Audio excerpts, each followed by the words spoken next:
अगर सच कहा जाए तो दुनिया की अगर सबसे रहस्यमय चीज है तो वो है द ग्रेट पिरामिड ऑफ गिजा। ये पिरामिड जिसकी हाइट 147 मीटर है, जो आज से 4500 साल पहले बनाई गई है। आखिर कैसे बिना किसी टेक्नोलॉजी के ये 6 मिलियन टन का पिरामिड बनाया गया होगा, जिसमें हर पत्थर का वजन 2.5 टन से 80 टन के बीच है। आखिर ये पिरामिड बनाया ही क्यों गया? इस पिरामिड को बनाने के पीछे का क्या कारण था? इन जैसी और कितनी पिरामिड है और उनमें से कितनी पिरामिड अभी तक अच्छी कंडीशन में है? सोच के देखिए दोस्तों, क्या ये पॉसिबल है? 4500 साल से एक पिरामिड आज तक खड़ा है, वो भी इतनी जलती हुई गर्मी में। तूफान आए, बारिश आए या फिर भूकंप ही क्यों ना आए, ये पिरामिड आज तक खड़ा है। आखिर कैसे? क्या इजिप्ट सिविलाइजेशन में इतने हाई स्किल्ड लोग थे कि वे ऐसे पिरामिड बना सके? आखिर इस पिरामिड को बनाने में कितना वक्त लगा होगा? इस पिरामिड को बनाने के लिए कितने लोग लगे होंगे? इस पिरामिड को बनाने में आखिर किस तरह के एलिमेंट का प्रयोग किया गया होगा कि आज तक 4500 साल के बाद भी ये ग्रेट पिरामिड ऑफ गिजा एक अच्छे कंडीशन में अब तक खड़ा है। आइए ये सारी बातें इस वीडियो में डिस्कस करेंगे। द ग्रेट पिरामिड ऑफ गिजा को बनाया गया था 2560 बीसी में। यह पिरामिड नील रिवर के किनारे लोकेटेड है। उस जमाने में बनाए गए मॉन्यूमेंट्स में से यह एक लौता मॉन्यूमेंट्स है जिसकी ऊंचाई 147 मीटर है, जिसे 4500 साल पहले बनाया गया। द ग्रेट पिरामिड ऑफ गिजा को बनाया गया था फेरो कुंफू के द्वारा, जो कि fourth dynasty of old kingdom of Egypt के दूसरे राजा थे। जिस वजह से द ग्रेट पिरामिड ऑफ गिजा को पिरामिड ऑफ कुंफू के नाम से भी जाना जाता है।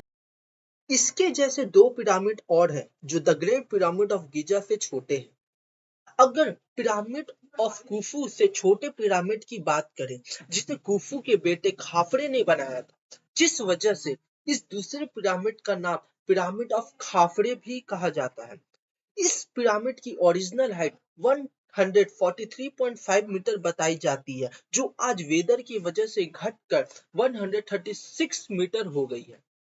अगर हम बात करें तीसरी सबसे ऊंची पिरामिड की, जिसे खाफरे के बेटे मैनकौर ने बनाया था, जिस वजह से इस पिरामिड का नाम पिरामिड ऑफ मैनकौर पड़ा, जिसकी अभी करेंट हाइट 61 मीटर बताई जाती है।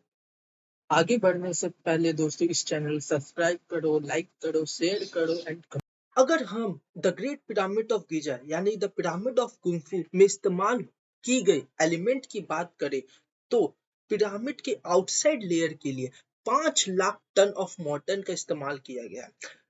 किंग चेम्बर के लिए 8000 टन ऑफ ग्रेनाइट का इस्तेमाल किया गया और 5.5 मिलियन टन ऑफ लाइमस्टोन का इस्तेमाल किया गया। देखा जाए तो कुल 2.3 मिलियन ऑफ लार्ज ब्लॉक का इस्तेमाल किया गया था।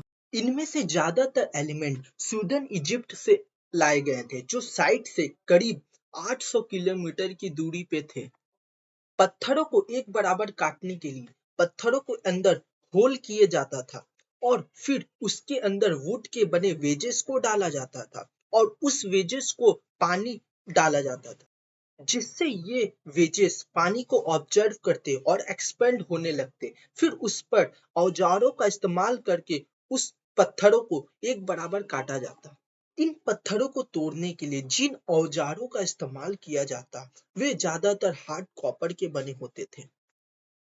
अभी तक हमने कुल 118 पिरामिड खोज निकाला है।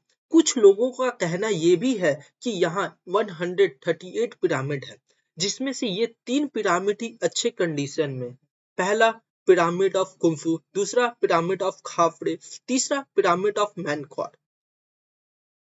ऐसा हम इसलिए कह रहे हैं, अगर आप कुंफू के पिरामिड देखेंगे तो आपको लाइमस्टोन के लेयर दिखेंगे, जो कि उस समय ये लाइमस्टोन के लेयर तीनों पिरामिड पे थे, ऐसा कहा जाता है।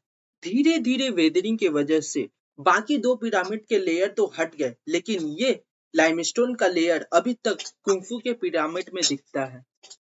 कहा जाता है कि लाइमस्टोन का लेयर पिरामिड के ऊपर इस वजह से लगाया गया था कि जब भी इस पर सनलाइट की किरणें पड़े तो ये सारे पिरामिड व्हाइट कलर जैसे चमकने लगे, जिससे कि ये दूर से ही दिखाई दे और लोगों को अपनी ओर आकर्षित करे।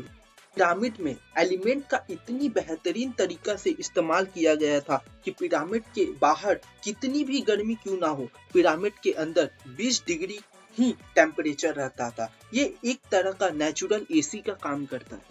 इतनी सारी मिस्ट्रीज जानने के बाद भी कभी-कभी हमें ऐसा लगता है कि क्या सच में इजिप्ट सिविलाइजेशन के दौरान इतने हाई स्किल लोग थे जो आज के आर्कियोलॉजिस्ट को सदमे में डाल दे। ये सारी बातें अपने आप में मिस्ट्री है दोस्तों। ऐसी ही बहुत सारी मिस्ट्री बताई जाती है, जिनमें से ये भी एक मिस्ट्री है दोस्तों। आखिर ये पिरामिड बनाया ही क्यों गया? इस पिरामिड को बनाने के पीछे का क्या कारण था? ऐसा माना जाता था कि इसे मकबरे के तौर पर बनाया गया था। उस समय इजिप्ट सिविलाइजेशन में जो pharaoh थे, उनका मानना था कि मरने के बाद जिंदगी खत्म नहीं होती, बल्कि हमारी आत्मा भगवान के पास जाती है, जहां भगवान हमारी आत्मा की अच्छाई और बुराई को तौलता है। जिनकी आत्मा बुरी होती उसे नरक में भेजा जाता और जिनकी आत्मा अच्छी होती वे मौत के बाद भी जिंदा रहते हैं। इजिप्ट सिविलाइजेशन के राजा अपने लिए पिरामिड में फूड, ज्वेलरी, क्लोथ ये सारी चीजें रखते थे ताकि मौत के बाद वे एक आलीशान जिंदगी जी सके। इसी में से एक और मिस्ट्री है दोस्तों। क्या आप जानते हैं इन पिरामिड को इस तरह से डिजाइन किया गया था कि इनके चारों direction north, east, west and south की तरह लोकेटेड हो। अगर इसे आज के मॉडर्न एजुकेशन के हिसाब से देखा जाए तो इसमें 3/60 ऑफ 1% का एरर है दोस्तों, जो बॉटम इकोनिक्स मेथड से मैच करता है। कि इस मेथड में भी 3/60 ऑफ 1 डिग्री का एरर पाया जाता है। इतनी हाई कैलकुलेशन, वो भी बिना कैंपस के, आज से 4500 साल पहले, ये सच में ही आज के साइंटिस्ट को चौंका देता है दोस्तों। दूसरी सबसे हैरान करने वाली बात ये थी कि कहा जाता है इजिप्ट सिविलाइजेशन की ये 3 पिरामिड ओरियंट बेल्ट के साथ अलाइन करते हैं। जब 1999 में जब साइंटिस्ट ने इस पर रिसर्च किया तो उन्होंने बताया कि ये ओरियंट बेल्ट के स्टार के साथ एक्चुअल में ये पिरामिड अलाइन नहीं करते और उन्होंने ओरियंट कोरिलेशन थ्योरी को रिजेक्ट कर दिया। कहा जाता है इन पिरामिड को बनाने के लिए बॉल एंड सॉकेट मेथड का प्रयोग किया गया होगा, जिससे ये पिरामिड अर्थक्वेक को भी झेल सके। ये एक ऐसा मेथड है जो कि हीट एक्सपेंशन को झेल सकता है। मतलब इजिप्ट सिविलाइजेशन के समय में शॉक प्रूफ टेक्नोलॉजी इम्पॉसिबल।